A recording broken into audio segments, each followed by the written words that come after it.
C'est pas facile de changer de vie, mais c'est possible. Moi, c'est Corentin de Je ne peux pas, je suis chrétien et je vais vous parler de mon premier rendez-vous avec Dieu. Alors, pour le contexte, moi je suis chrétien que depuis avril 2022, donc c'est assez récent. Et j'ai fait mon premier rendez-vous avec Dieu pendant une semaine de jeûne et prière. À un moment donné, un pasteur avait parlé de noter sur son agenda rendez-vous avec Dieu et de préparer le rendez-vous avec sa Bible et de s'attendre à sa présence. Et donc c'est ce que j'ai fait. J'ai marqué rendez-vous avec Dieu. C'était le vendredi 20 mai 2022. Et effectivement, Dieu était présent au rendez-vous. J'ai d'abord commencé par une prière où je lui disais tout.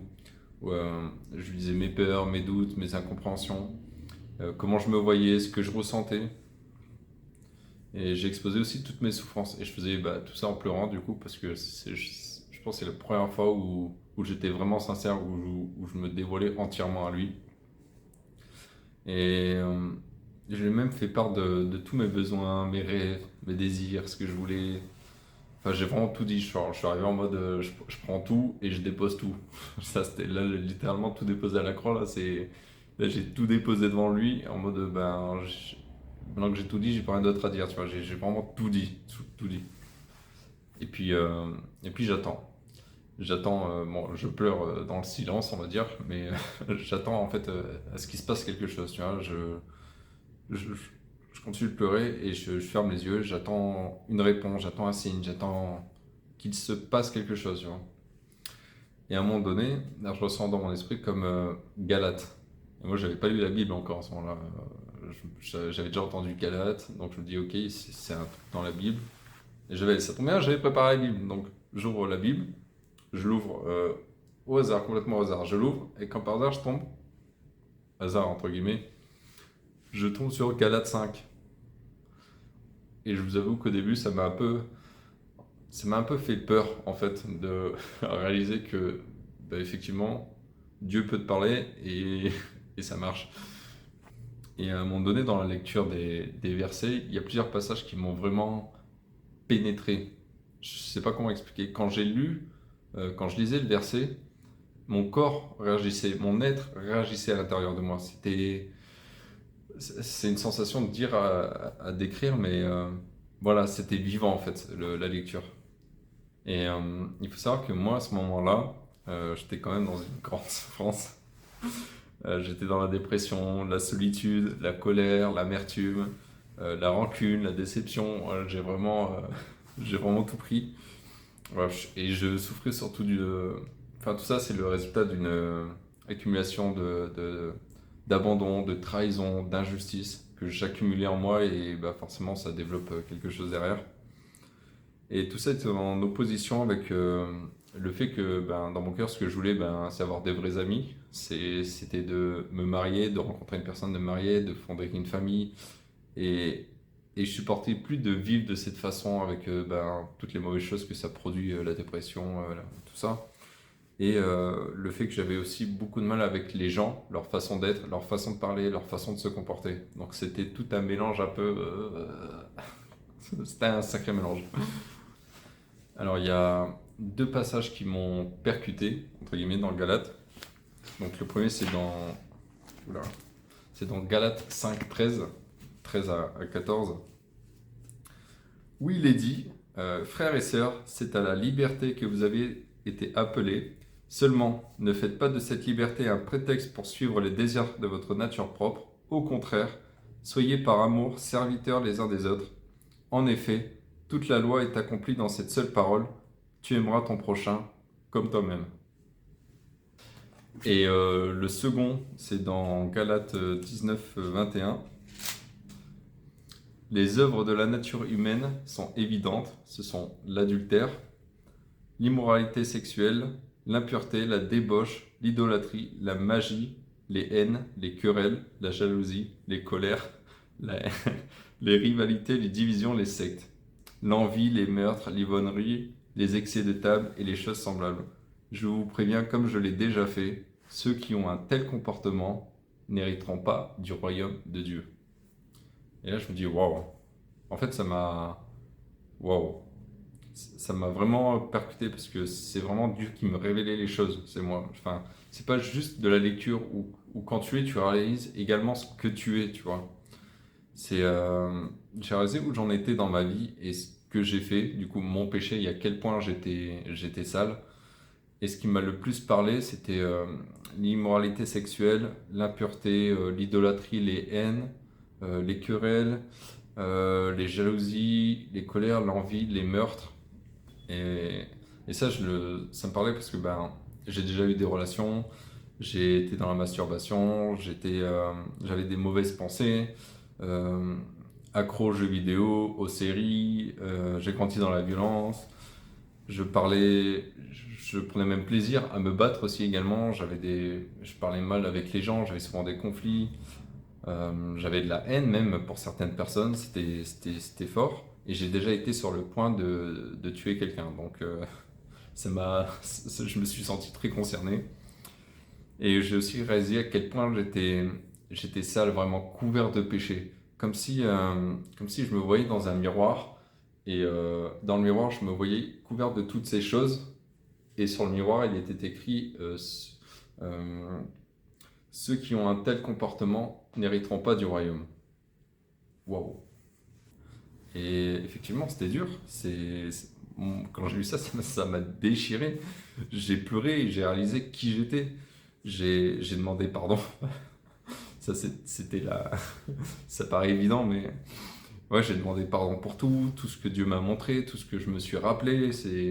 Si oui, un gros moment où je demandais pardon pour tout ça et en étant vraiment, bah, du coup, à genoux, en pleurant, pardon pour ceci, pardon pour cela. Et si Dieu m'a montré mes fautes et les conséquences du coup de ces fautes, il m'a aussi fait une promesse ce jour-là. Parce que bah, du coup j'ai continué à lire, hein. Je ne voulais pas m'arrêter sur ça. Et les versets dans Galates 22 et 23, donc j'ai reçu ça comme une promesse de Dieu. Mais le fruit de l'esprit, c'est l'amour, la joie, la paix, la patience, la bonté, la bienveillance, la foi, la douceur, la maîtrise de soi. Contre de telles attitudes, il n'y a pas de loi. Et j'allais dire c'est drôle à ce moment-là, mais ça l'a vraiment été parce que dès que j'ai lu, commencé à lire et que j'ai fini ces versets, j'ai eu un fou rire. Vraiment, si quelqu'un me regardait pendant tout le long, il me voit pleurer au début, et après je lis, je suis vraiment en mode, ça m'a envahi le fou rire, j'avais la joie, mais j'étais heureux. C'est dur à décrire, mais j'étais vraiment en fou rire en lisant ce texte. Et, euh, et oui, à travers ça, en fait, Dieu m'a montré qu'il était possible que je change. Et il m'a montré comment hériter de son royaume. Parce que du coup, ben, moi j'étais en mode, ben, j'ai trop péché, pour revenir à Dieu, j'ai trop péché, pour aller un jour au paradis, c'est trop tard, c'est foutu. Et il m'a montré un mode. Et moi j'étais mort de rire parce que. Et je l'ai pas compris tout de suite, j'ai compris après pourquoi mon corps réagissait comme ça. C'est comme si mon âme entendait la promesse, entendait le. Mais ça c'est fini, maintenant tu vas arrêter du royaume parce que tu peux être comme si tu peux avoir la joie, tu peux avoir la patience, tu peux avoir la bienveillance, etc. etc. Et à travers ce moment de lecture, de méditation, Dieu m'a fait comprendre que c'est à travers le Christ, vraiment, que seule la foi en Christ apporte le salut et le pardon. Il n'y a vraiment qu'à travers lui que je peux changer, que c'est seulement une grâce de sa part, tout ce que je reçois, tout ce qu'on peut recevoir. Et que la liberté que Dieu nous donne permet de choisir. En fait, chaque être humain, on a deux choix au final avec Dieu. C'est un, tu fais sa volonté, tu lui obéis, tu choisis de le suivre, ou deuxièmement, tu choisis de suivre tes propres désirs. Soit tu choisis Dieu, ou soit tu le choisis pas. Il n'y a pas de, ça paraît évident, mais il n'y a pas d'autre choix au final. Et par nature, nous sommes enclins à nous concentrer sur nos propres désirs, sur nos intérêts qui vont souvent contre l'intérêt des autres. Mais si on choisit la volonté de Dieu, une autre parole est à prendre en compte. Et ça, ça a été aussi dur pour moi parce que j'avais beaucoup de mal dans le relationnel avec les autres. C'était aime ton prochain comme toi-même. Moi, ça a été dur à avaler cette parole. On ne respecte pas la loi, on ne respecte pas ce que dit la Bible pour être réconcilié avec Dieu. On n'y obéit pas parce qu'on n'a pas le choix, parce qu'il faut le faire, parce qu'il le faut bien. Mais on le choisit. Mais en fait, c'est un choix de notre part, parce que c'est dans la liberté que Christ nous a acquise. On le choisit par amour. Et on n'est plus esclave de cette loi. On est vraiment, c'est un autre mindset, une autre façon de penser qui nous libère. C'est qu'on n'est pas esclave de cette loi. On est enfant de Dieu. De base, en réalisant qu'on est enfant de Dieu, notre comportement commence à changer de lui-même. Du coup, toute cette lecture, enfin ce moment entre guillemets passé avec Dieu, ça m'a fait réaliser une chose, vraiment une chose principale par rapport à ma vie, c'est qu'à un moment donné, il y a des choses, beaucoup de choses même, je peux pas, je suis chrétien. Parce que là, on a lu pourquoi on pouvait pas faire certaines choses et en fait, je peux pas m'améliorer, je peux pas changer si à bout d'un moment je mets pas un stop à certaines pratiques, si je mets pas un stop à certaines paroles ou à certaines pensées, si je mets pas des stops en me disant ben je peux pas, je suis chrétien, ça c'est fini, ça j'arrête. Et ben dès que j'ai commencé à réaliser ça, c'est là que j'ai commencé à m'améliorer, c'est là que j'ai commencé à changer et à porter le fruit que Dieu avait promis pour ma vie. Et le changement n'a clairement pas été immédiat chez moi, parce que le lâcher prise a quand même pris plus un an et demi. Mais en tout cas, ce que je veux dire, c'est que si moi j'ai réussi parce que je pars de loin, enfin j'estime que je pars quand même d'assez loin, c'est que ben, toi aussi tu peux y arriver. Et on peut s'améliorer qu'en vivant par l'esprit, qu'en essayant de marcher par l'esprit. Parce que de base, l'esprit s'oppose à la chair. Donc à partir du moment où tu fais des pas de progression en marchant par l'esprit, tu vas petit à petit ne plus marcher par la chair. Effectivement, si j'ai pu aussi faire tout ce chemin, c'est uniquement avec l'aide de Dieu. Donc il a certes utilisé des gens sur mon parcours petit à petit, mais ce qu'il faut vraiment comprendre, c'est que si vous voulez marcher par l'esprit, il faut laisser Christ demeurer en vous. C'est un choix et il faut aussi le laisser faire. Donc le lâcher prise, c'est un terme principal dans la parole également. Et faut avoir cette mentalité de se dire si je veux marcher par l'esprit, je dois me laisser conduire par l'esprit. Développer le fruit de l'esprit, ça se fait pas du jour au lendemain. Ça prend du temps pour mûrir. Et moi, je peux t'assurer que si tu veux t'améliorer ou si tu veux changer, et ben, non seulement c'est possible, mais tu vas changer. Et à travers mes vidéos, je vais vous montrer mon propre parcours et mes témoignages, ma compréhension, ma vision des choses, comment j'ai vécu certaines difficultés et ce que j'ai mis en place pour m'en sortir.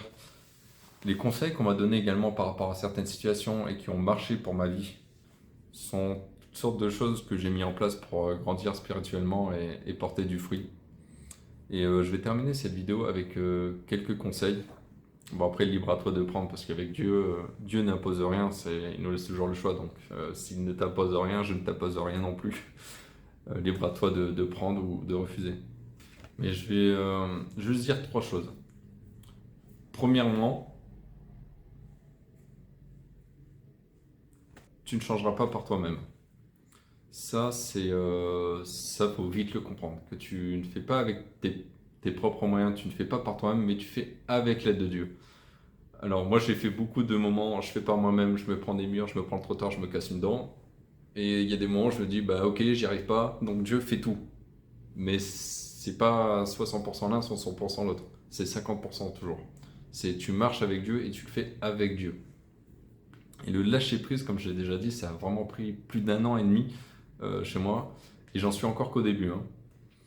Et plus vite tu comprends que Dieu est le centre de tout, et plus vite tu vas avancer. Il y en a qui se posent la question des fois, mais comment telle ou telle personne marche plus vite alors que moi ceci, alors que moi c'est là. En fait, il faut vraiment se concentrer sur... C'est pour ça, la première chose, c'est vraiment avec Dieu. Et ça, le lâcher prise, c'est ce qui va te permettre de faire des bonds en avant. Plus tu vas avancer avec Dieu, et plus tu vas avancer vite et bien. Et deuxièmement, c'est pas réservé à une élite. Si tu penses que que seules certaines personnes ont reçu le ministère du fruit de l'esprit, de la sanctification ou je ne sais pas, alors je te le dis maintenant, c'est pour tous les chrétiens, c'est pour toi également. C'est Jean 15, 5 qui nous dit je suis le cep, vous êtes les sarments, celui qui demeure en moi et en qui je demeure porte beaucoup de fruits, euh, car sans moi vous ne pouvez rien faire. Alors le message est clair. C'est ce qui m'a été difficile par rapport à ça, c'est que pour demeurer en Christ, il faut parfois faire des sacrifices, des choix. Et bon, là, je peux t'assurer, même toi qui regardes cette vidéo, à partir du moment où tu vas prendre la décision d'avancer avec Dieu, tu vas vite être confronté avec des choix où c'est entre guillemets, est-ce que je choisis Dieu ou est-ce que je me choisis moi? Ou est-ce que je choisis mes désirs ou est-ce que je choisis autre chose? Et c'est en faisant par étapes que tu vas commencer à gravir ta marche pour la sanctification, le fruit de l'esprit, à développer des fruits dans ta vie. Et tout ce que tu vas développer chez toi, ça va aussi avoir une répercussion sur les autres. Ça paraît évident dit comme ça, mais quand tu es joyeux, bienveillant, tu as de l'amour pour les autres, forcément ça va impacter les autres. Quand tu es dans la colère, tu es dans la haine, l'amertume, la rancune, ça impacte aussi les autres, mais négativement. Et troisièmement, adopte la mentalité je ne peux pas, je suis chrétien. C'est pas pour te rabaisser, mais c'est vraiment pour que tu dises que si tu veux changer à un moment donné, il va falloir faire des efforts. Et la mentalité de je ne peux pas, je suis chrétien, pour ma part, ça m'a beaucoup aidé pour faire des choix. À chaque fois que je faisais quelque chose, au bout d'un moment, je me suis dit, mais ça, stop, je peux pas, je suis chrétien. À partir de maintenant, c'est terminé, j'arrête, je change. Je le fais pas par moi-même. Ok, Seigneur, je veux changer dans cette direction. Faisons-le ensemble, on le fait ensemble. Et c'est toujours avec cette mentalité de changer, de je ne peux pas, je le fais avec Dieu. Il faut aussi, mais ça la parole le dit, en fait tu ne peux pas choisir Dieu et choisir le monde. Et avec ce je ne peux pas, je suis chrétien, moi ça m'a permis de me dire mais en fait je suis pas tout seul, le Christ est avec moi. Donc même si je dois faire des choix, même si je dois faire des sacrifices, au moins il le voit et il est là avec moi pendant ces moments où ça sera peut-être difficile. Et il faut aussi se dire qu'on ne sera pas parfait. Ça, c'est sur Terre, c'est terminé la pensée de la perfection. Ça n'arrivera pas, on n'est pas parfait. Tu ne le seras pas, je ne le serai pas non plus. Mais en ayant ce cœur de vouloir changer, je peux t'assurer que tu vas développer le fruit de l'esprit. Tu vas développer ce nouveau changement. Et les autres vont voir aussi ce changement en toi. Et je proclame cette vérité à tous ceux qui veulent, qui regardent cette vidéo et qui veulent changer, qui veulent s'améliorer, qui veulent des changements dans leur vie. Si tu veux te rapprocher de Dieu, alors tu vas te rapprocher de Dieu.